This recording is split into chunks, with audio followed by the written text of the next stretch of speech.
आमदार बळवंत वानखडे यांच्या वाहनाचा अपघात. अमरावती ते दर्यापूर मार्गावरील लखापूर फाट्याजवळ आमदार बळवंत वानखडे यांच्या वाहनाचा शुक्रवार दिनांक 22 डिसेंबर रोजी सायंकाळी 6:30 वाजताच्या सुमारास अपघात झाल्याने एकाचा मृत्यू तर 5 जण गंभीर जखमी झाले आहेत.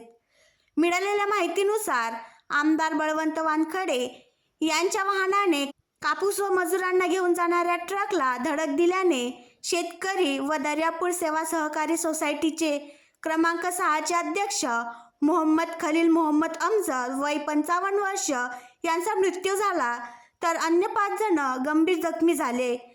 माजी मंत्री यशोमती ठाकूर, आमदार बळवंत वानखडे व काँग्रेस पदाधिकारी दर्यापूर येथील एका शाळेतील स्नेहसंमेलनाच्या कार्यक्रमाला यशोमती ठाकूर यांच्या वाहनातून जात होते, तर आमदार बळवंत वानखडे यांचे वाहन यशोमती ठाकूर यांच्या वाहनामागून येत होते. या वाहनात दिशांत पाटील, अंकुश डोंगरदिवे यांच्यासह दोघे प्रवास करत होते. लखापूर फाट्याजवळ वानखडे यांचे वाहन ट्रकवर धडकल्याने झालेल्या अपघातात मोहम्मद खलील मोहम्मद अमजद यांचा मृत्यू झाला, तर जखमींमध्ये सुरेश शामराव सावडे वय 50 वर्ष समतानगर, विमलाबाई जानराव राऊत वय 50 वर्ष टाटानगर हे दोघे गंभीर जखमी झाले असून तत्काळ अमरावतीमध्ये उपचाराकरिता पाठवण्यात आले आहे.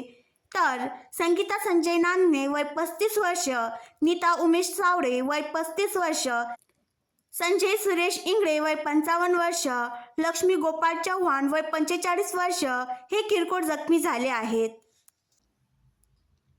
आणखी नवीन व्हिडिओ पाहण्यासाठी आमच्या देशमुख एक्सप्रेस न्यूज चॅनलला सबस्क्राईब करा, लाईक करा आणि शेअर करा.